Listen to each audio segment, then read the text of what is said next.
When Ryan's when it's time to begin, it's on the Review of Raw with John Pollock and Wai Ting, the A-Team that makes sense of these things we see in the ring every week on TV. It's Review of Raw for Monday night, download it Tuesday morning from the Fight Network site. It's Review of Raw for Monday night on USA. Now on the John and Wai take the mic. Hello everybody, welcome to Review of Raw. I am John Pollock, and joining me this week is Wai Ting. Yes. How are you? Good. How are you? Barely alive after the last 3 hours of my life. Really? Not a fan, eh? Holy moly. I'm done. I'm done with wrestling after those 3 hours. Really? You're quitting, eh? Oh, my God, Wai. For the life of me, I can't imagine going back and reliving that third hour of Raw again. I guess I didn't think it was as bad as, like, any other third hour of Raw.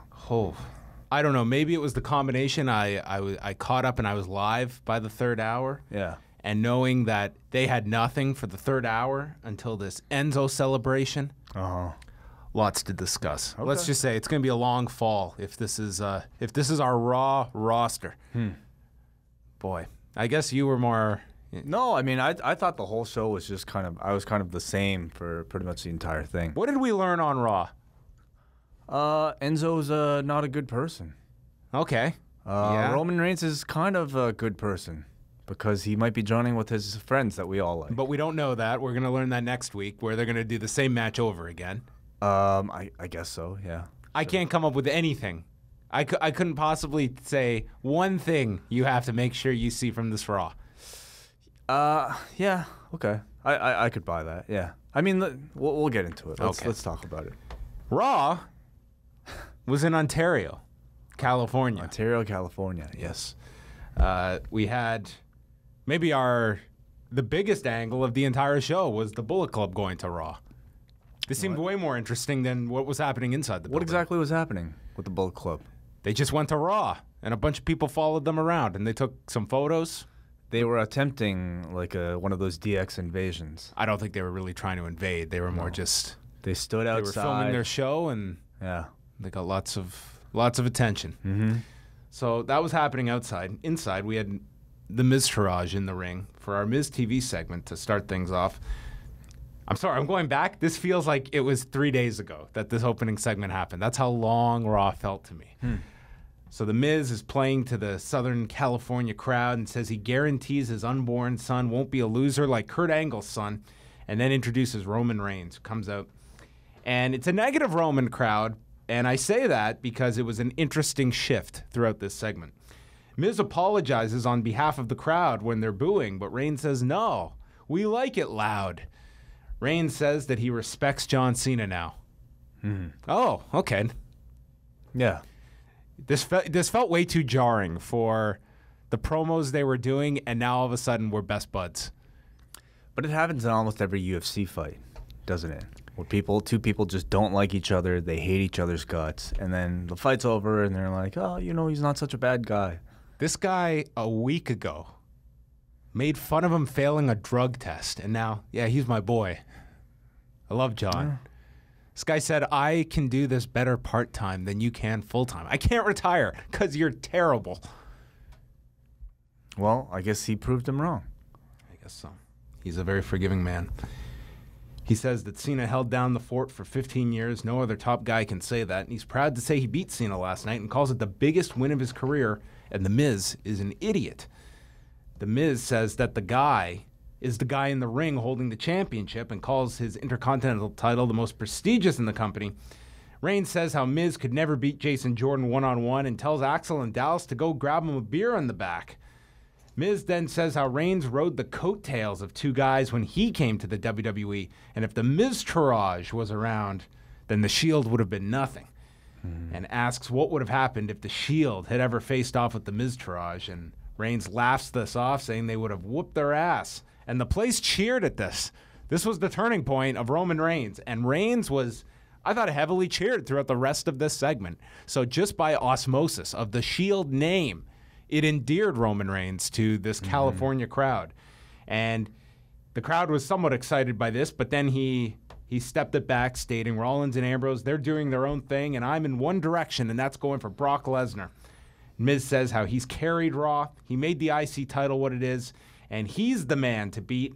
Reigns accepts this challenge, but Miz has no interest in fighting him and then bails to the floor. Kurt comes out, loves this idea, makes the match between Miz and Reigns, and also a tag match with Dallas and Axel against Matt Hardy and Jason Jordan, where they brought up Jeff's shoulder injury, which is going to require surgery next week for a torn rotator cuff and also tore his labrum. So Jeff Hardy will probably be on the mend. He'll probably be gone the rest of the year, at least. Unfortunate. What does that mean for Matt? I guess just Jason Jordan. It's going to be a broken alpha. Broken alpha. Wow.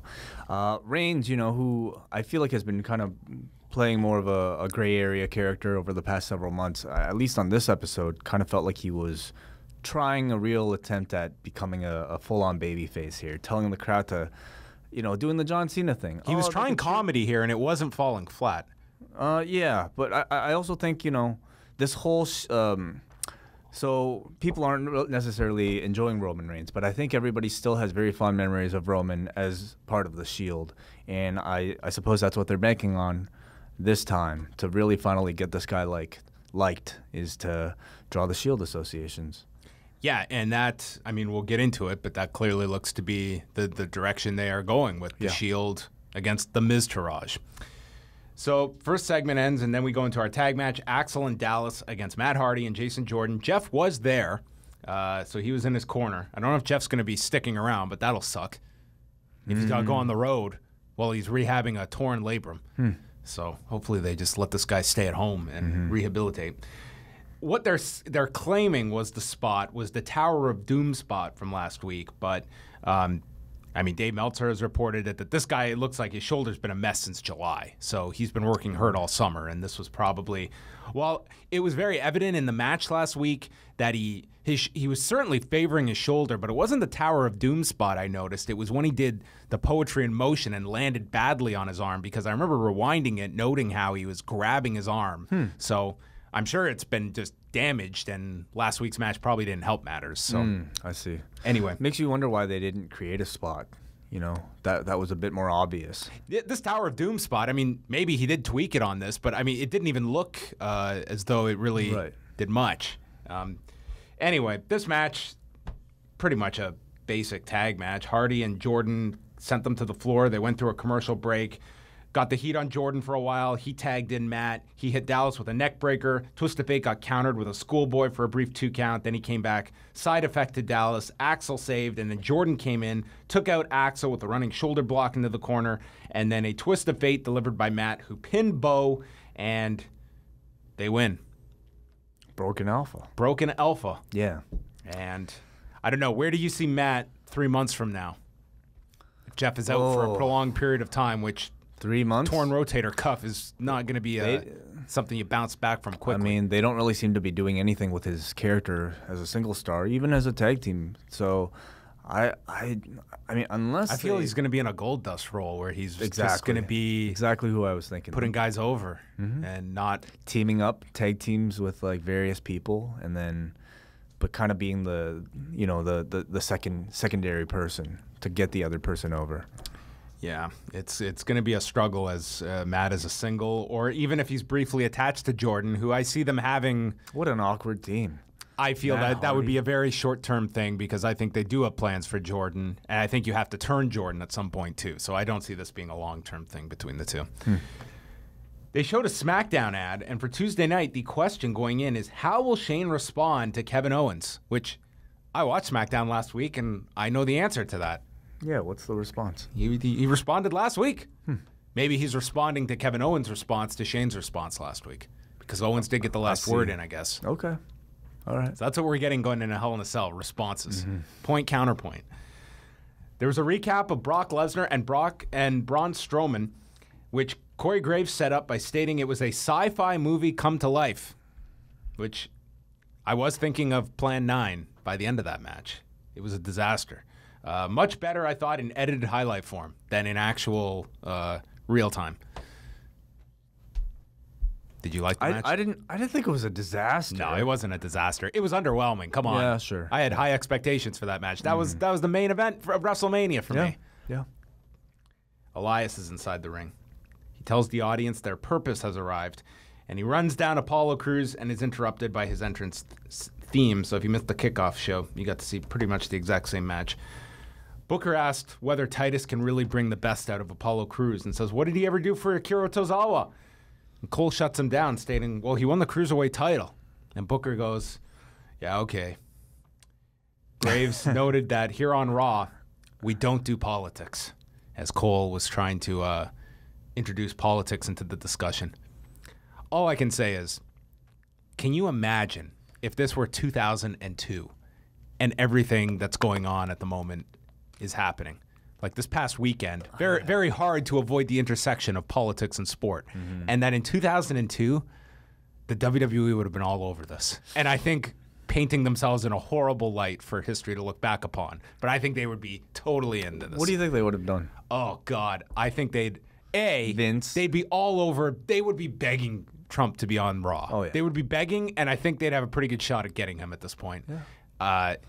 Otherwise, you'd have maybe Vince McMahon play. I think you'd have Vince out there cutting promos on guys kneeling during the anthem. I think you'd have like a left liberal piece of garbage, as Vince would describe him, not standing for the anthem or something, and he's a heel. I think it would be fascinating television. It would be so terrible to look back upon that it would not put the WWE in a nice light.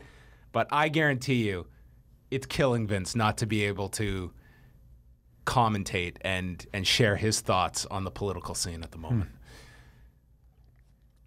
I'm sorry, I need this coffee to stay awake. What would Linda do? That's the biggest question. What side is she on? Well, I think it's pretty clear what side she would be on. I mean, Christ, she's in the administration. Crews got distracted. This was after a pescado to the floor, and Titus and Apollo did a big chest bump, and then Elias kicked Titus in the knee, and he went down. Crews gets distracted by this, and Elias hits a running boot, and they drift away and won the match for the second night in a row. Titus then attacked Elias, who bailed to the floor. Titus is checking on Apollo, and Cole compliments Titus, and Booker says, this guy's like Adelaide, or he calls Cole Adelaide Bird. What were you watching? He's the reason Crews lost. So the fact we got an Adelaide Bird reference on a wrestling show, that was quite notable for me. Booker was great during this match. Was he? Great for my enjoyment, okay? Yeah, they seem to be getting Titus more physically active, and he probably will be taking on Elias next, is my assumption, or some type of tag team involving Apollo Crews. But it's kind of odd to have the manager kind of be the You're building to boss, the manager right? having the match as the muscle to save his protege. Maybe they're going to do a segment where it's going to be Titus in the ring to sing a song for Elias. Oh, that'll be interesting. He's got that nice bassy voice. You say interesting. I don't know if that's interesting. Yeah. It's an idea. Charlie spoke with Finn Balor backstage, basically said, well, what are you going to do now? He thanks Bray Wyatt for doubting him as a man. Yeah. Doubting him as a man. There's a way Finn could have took all the questions and just simply shown Bray he was a man, and they wouldn't have had to go through everything they did on Sunday. He thanks him for pushing him to the limits to conjure up my inner strength. I can't say this. Who would say this? You're not buying into this? I want to thank him for pushing me to the limits to conjure up my inner strength. You also don't paint your face and then call yourself a demon, though. This is obviously a different type of person. He hopes Bray experiences a sense of humility for himself, Goldust, and others who have been victimized. And Balor says he will now go after reclaiming the Universal Championship. Or will he? Kurt Hawkins is in the ring. He says, tonight is a night you're always going to remember. He is sick of having a 118-match losing streak, which means it's grown by 3 since last week's Raw. And the challenge was answered by Braun Strowman, who fired down to the ring. Hawkins runs away into the crowd. Strowman sprinted at him so quickly. And he chokeslammed Hawkins through a table in the crowd, sent him onto the stage, power slammed him through the LED screen on the stage, and then Strowman marches to the ring. He says he's on a path of destruction. Apparently so, because he cut up his elbow doing this to Hawkins. No, it was really? bleeding. And he wants a fight. And before they go to commercial, it was answered by Dean Ambrose. This run-in by Braun in the attack was the best part of Raw.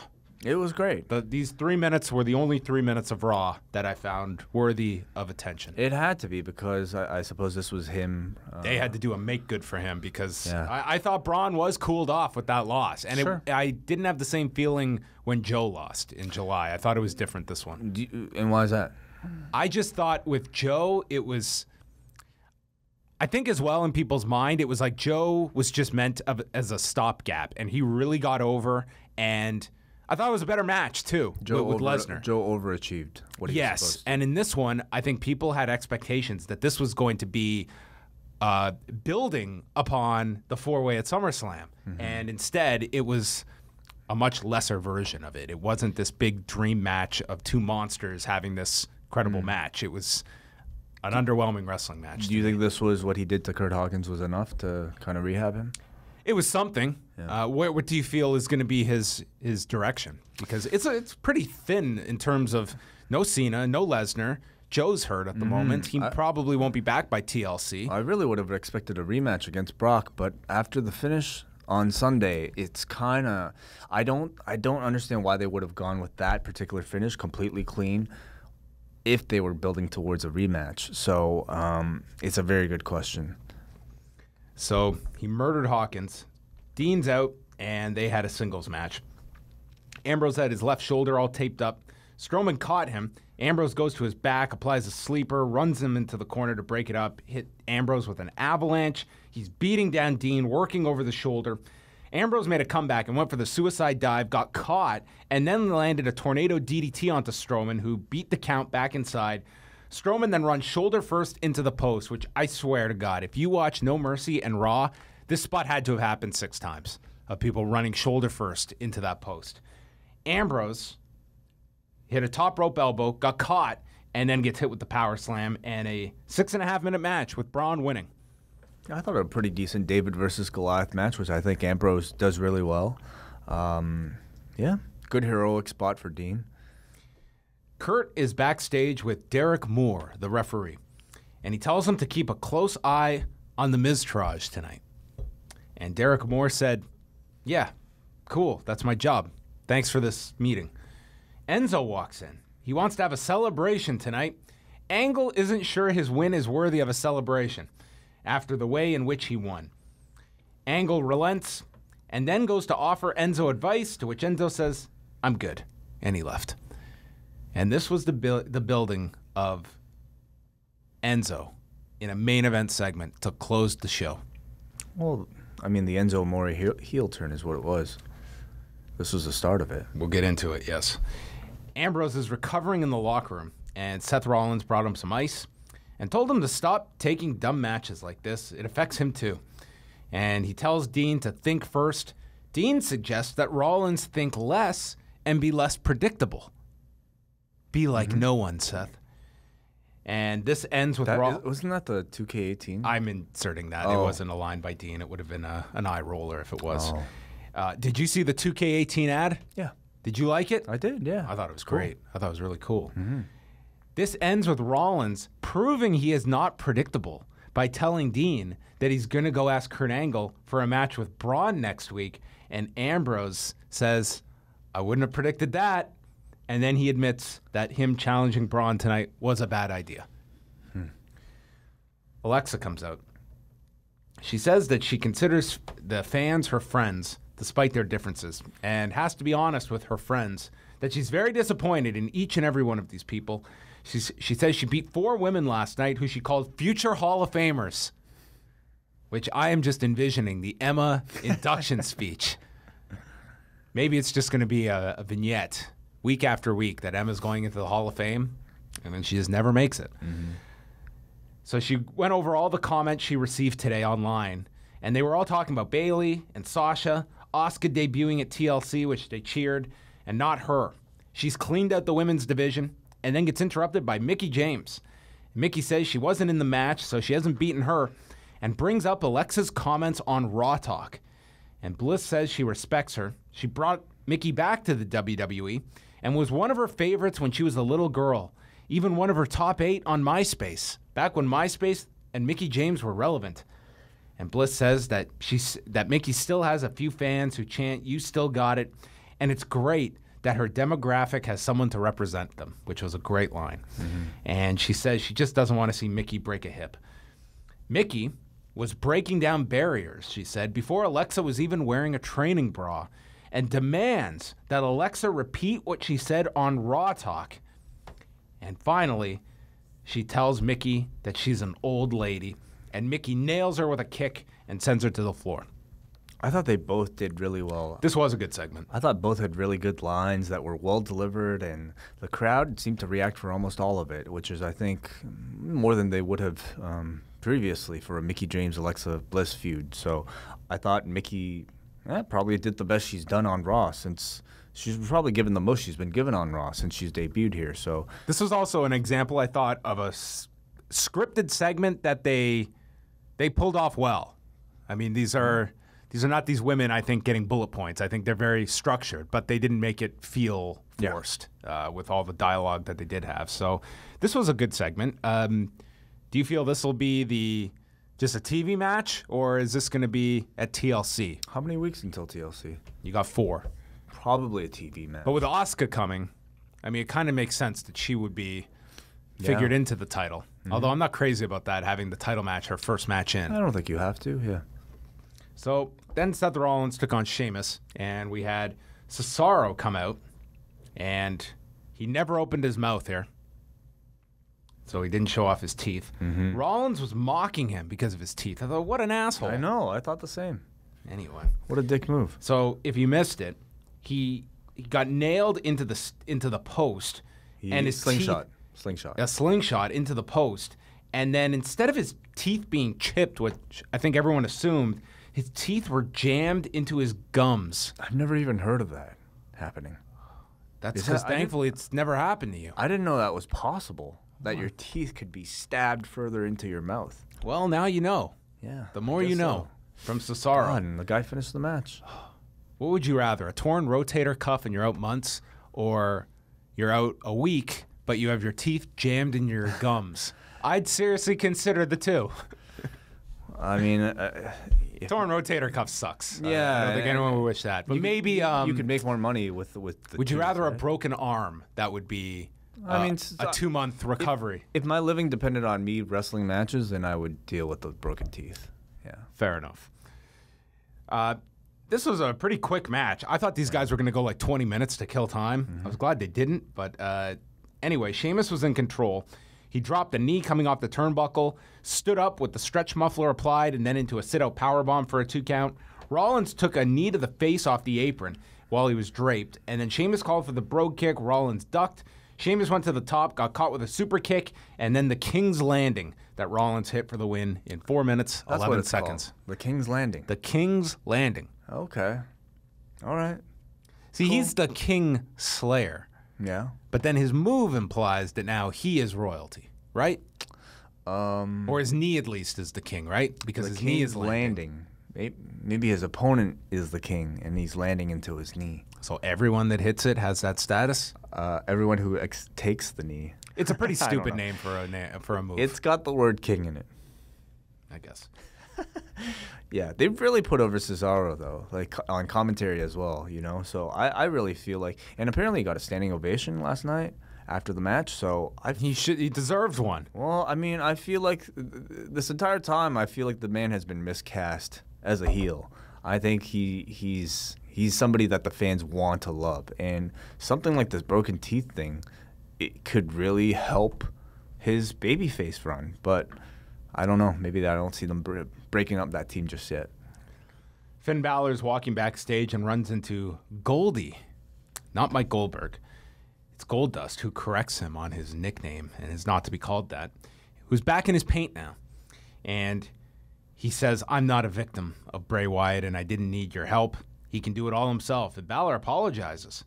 Goldust says, "Well, I'm sorry too." But then attacks Balor, drives him into the metal truss that's right there, and tells Balor, "Keep your friends close and your enemies closer," from The Godfather Part 2. So he's the new Big Show, just heel, babyface, heel. Oh, we're going to see him go back and forth? Yeah. Maybe. They did a package involving Reigns and John Cena, and they had been plugging exclusive comments from John Cena. And these exclusive comments were exclusive to Raw Talk if you watched it 24 hours ago. And that was it. And Cena is not advertised for any upcoming shows until the Survivor Series. He is listed for that, which, worth noting, Lesnar's not listed for that show as of right now. So we will see. The Miz and Roman Reigns. This was a non-title match, and it finished off the second hour, which made you wonder at this point, what are they doing in the third hour? That's what I was thinking. And that's when reality started to set in of what they were planning. The Miz went to the floor right away with Dallas and Axel. Miz had the advantage, runs into a Samoan drop. There's back and forth chance for Reigns. Reigns fires back with clotheslines, running boot in the corner, calls for the Superman punch, but Axel distracts him, and Miz starts landing running clotheslines, kicks him in the chest. Reigns blocks an O'Connor roll, hits the Superman punch, but Miz rolls to the floor. Reigns took out Axel and Dallas with the drive-by. Miz landed a short DDT for a 2 count, tries for the skull-crushing finale, but Reigns blocks it, spears him, and Roman Reigns pins the Intercontinental Champion. Usually I would complain about something like that, but they are at least handling it logically by now doing the title match next week. So it's not just beating the champion for no reason. Right. Although, like, Roman Reigns with the Intercontinental title is just a laughable visual to me. Well, we've established he's thought of it as a demotion. Yeah, why would this man want this thing? It just seems like an... He flat out said in the first segment he's going for the bigger title. Yeah, exactly. It seems like it's just an obstacle and an inconvenience for him to have to hold this. I'm okay. Yeah. I'm good. I'm good. Non-title match. Got my win. Yeah, I found it a pretty kind of a standard Miz Reigns match. Everything was to really tease the Shield stuff. Yeah. Afterwards, they did the big angle with Axel and Dallas attacking Reigns, who fought them off, hit a Superman punch to the Miz. This was when the crowd started to boo Reigns. Miz is laying down, and Reigns gets him, picks up Miz, and then Dallas and Axel return with chairs and take down Reigns, which was kind of a callback to the Shield breakup as well with the chairs. Right. And Miz hits the skull-crushing finale. Reigns is left in the ring. The Miztourage leaves, but then opts to return, delivers more chair shots, and then a skull-crushing finale on top of the chair. And then the big visual was the Miztourage fisting. They were fisting. They did the big fist pose together over top of a fallen Reigns. Yep. And I mean, there are some very pretty light, but I think they will be louder in the weeks ahead, Shield chants that were taking place. And overall, I would say that they were probably pretty effective with what they're trying to do. People weren't booing Roman at the end of this segment. They were wanting Roman Reigns to reunite with the Shield. Yeah, I feel you could have... Because Ambrose has never had a problem with Roman Reigns this whole time. Yeah. So I feel that Braun's beatdown of Dean should have been more severe to explain, like, where was this guy? Why does it take... I mean, but he also hasn't been saving him, you know, and vice versa. Well, why are they going to do it next week when they have to do it? But where was Roman that entire time Dean was getting beaten up, you know, to lead to the Seth Rollins reunion? Well, then maybe... Roman didn't save him. Well, I feel that if you're going to do this at TLC, you have to shoot this angle like next week. Yeah. Yep. It's very abrupt. Yeah, they do. Just out of nowhere. Because when you look at this, I mean, what do you have for TLC? You put somebody, obviously TLC matches, so, you know, that in itself might be a bit of a I guess, is the Shield match going to be a TLC match? I don't know. Good question. Maybe you do that for You did introduce the chairs here. Honestly, like the Hardys being there, it really would have been ideal. But without them, maybe Jason Jordan. I don't know. Maybe that the Shield match is the TLC match. If you were going to be building to this, like The Miz is one thing, but they really should have been heating up Axel and Dallas for a while if you knew this is where you're going. This feels like when Rock and Cena took on Miz and R-Truth. Yeah. And it was like you had this dream team, but you had no opponents ready for them. Mm-hmm. And it just feels like the Shield reunion is the interest and the opponents are secondary. Yeah, it's unfortunate. I mean, Bo Dallas and Curtis Axel, I think we're already so far below the totem pole. You can never really expect that you could ever get them near the level of Rollins or Ambrose. So it's almost like, how much do you try? But yeah, certainly. And I think like on this episode, you could tell that maybe actually they lost. They lost this to Matt Hardy and Jason Jordan clean, dude. They couldn't even beat Matt Hardy and Jason Jordan. I guess the idea is just that 3-on-1, Reigns can't win, but with 2 extra bodies, honestly, no, really, with chairs, because he did take out all 3 by himself. It was with the chairs that he couldn't handle. He really just needs one of them, Dean or be Seth. like, guys, we don't need to waste everyone's night here. I don't know. It's just the crowd just wants to see the Shield together fisting, man. It's like when a lead singer leaves a band, and then like he does a solo project, and you're just like, I'm not that interested. But then that same lead singer goes back to his old band for a reunion tour. I think this would have been better if they were starting this tease and it was building to Survivor Series, so you could build this up for a while, because that was the strength of Rollins and Ambrose was. You had a long time to kind of tease. Well, you didn't have that much time. They went back and forth so many times though that it was almost too much.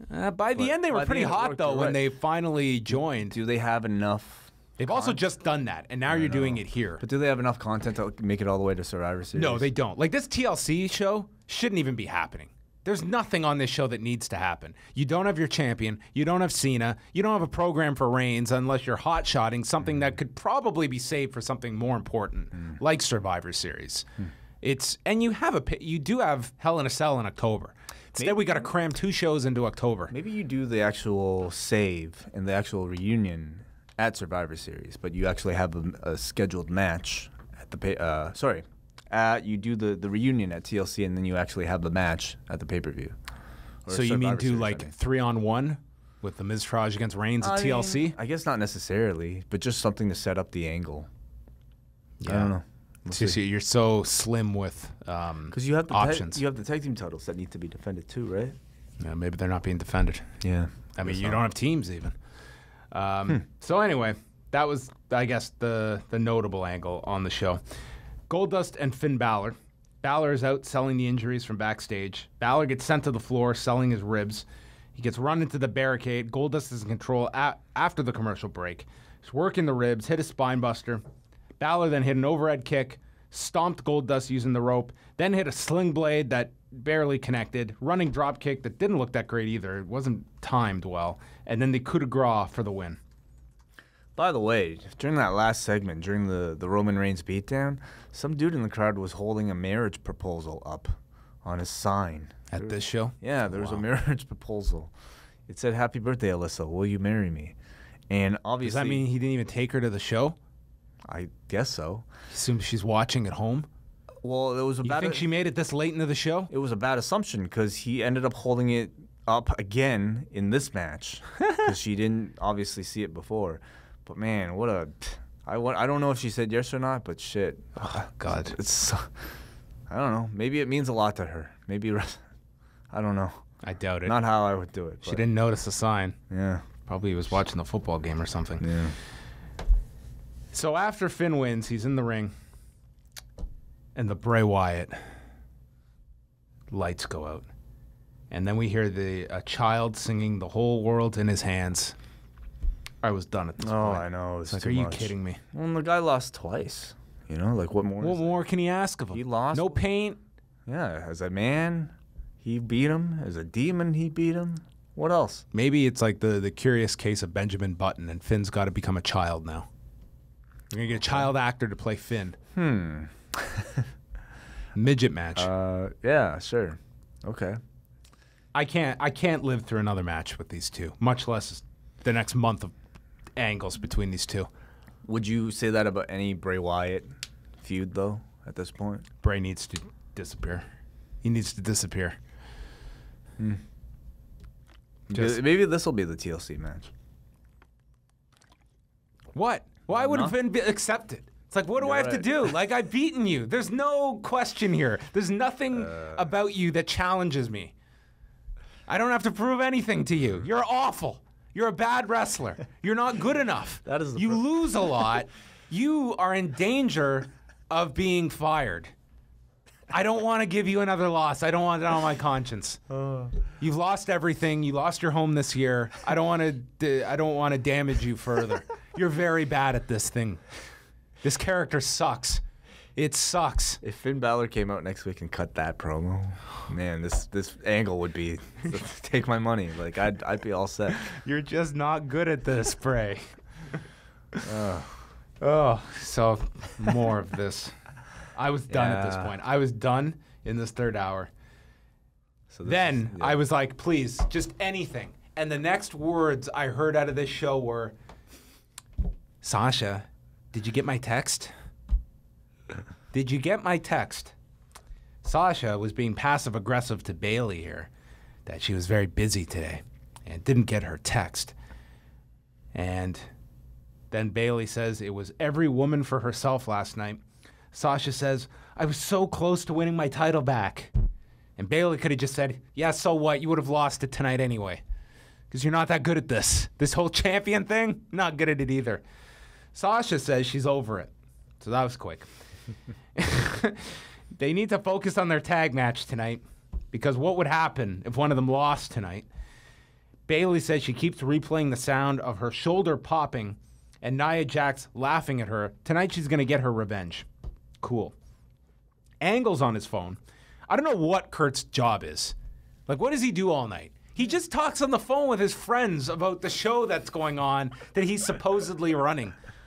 Like, this guy comes here, he's got no matches booked. He comes out and just prays that there's an interview segment to interrupt so that he can book the rest of the show with matches.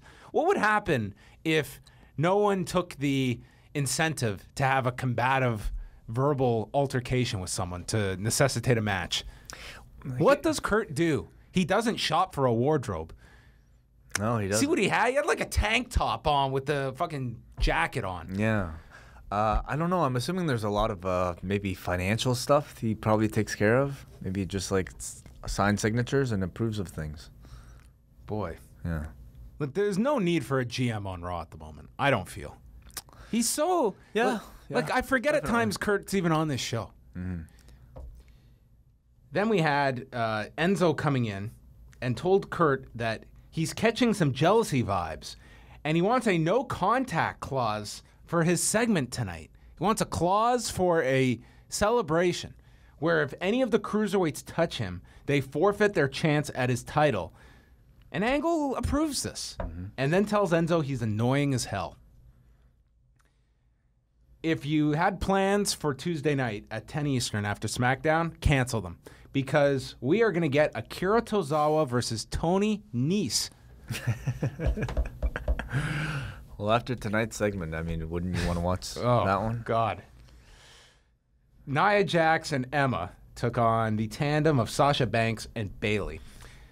They got the heat on Bayley. They went through a commercial. Sasha got tagged in. Bayley got caught coming off the apron by Jax, who dumped her.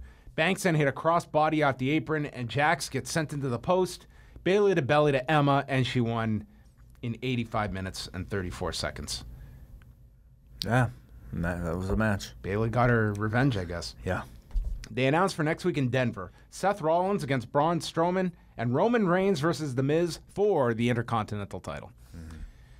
Enzo comes out for the final segment on Raw. This, to me, was the exclamation point that they don't care about this third hour during football season. Not at all. I mean, this to me was...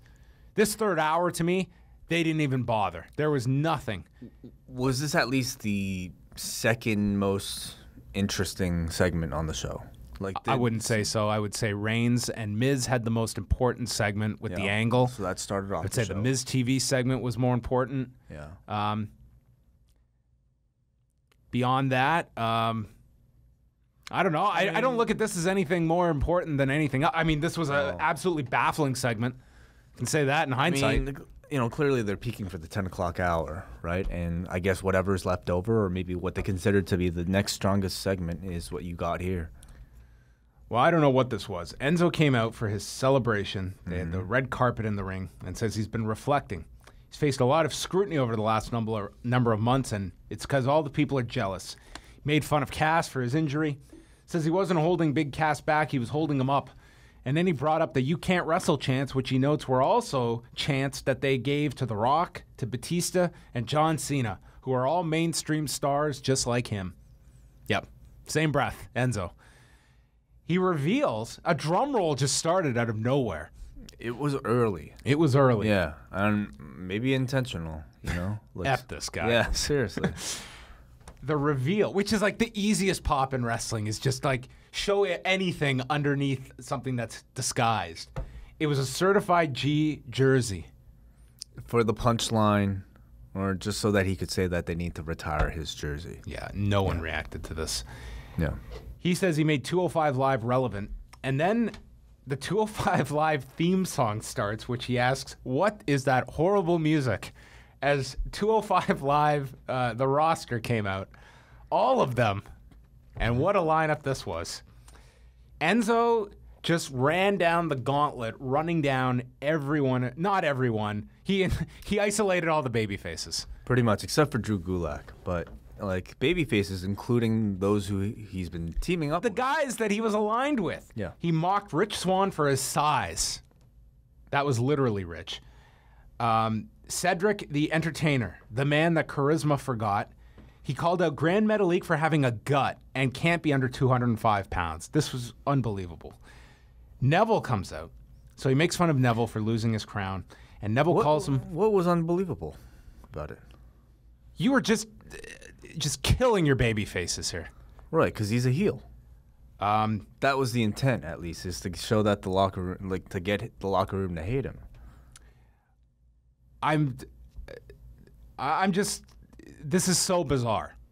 That you're turning the argument was, this guy sells merchandise and he's a star we can put on 205 Live. So let's take away that and turn it. What good is Enzo? I almost don't feel like that was the argument. I felt like 205 Live was a demotion for him, and now they're just turning him so that he doesn't make that merchandise money. There are plenty of ways to turn a guy without just burying your roster, which is what happened here. I mean, if these guys weren't non-stars already, like this, to me, was the biggest advertisement to never tune into this show. Sure, yeah. That's how I felt. No, I agree with that.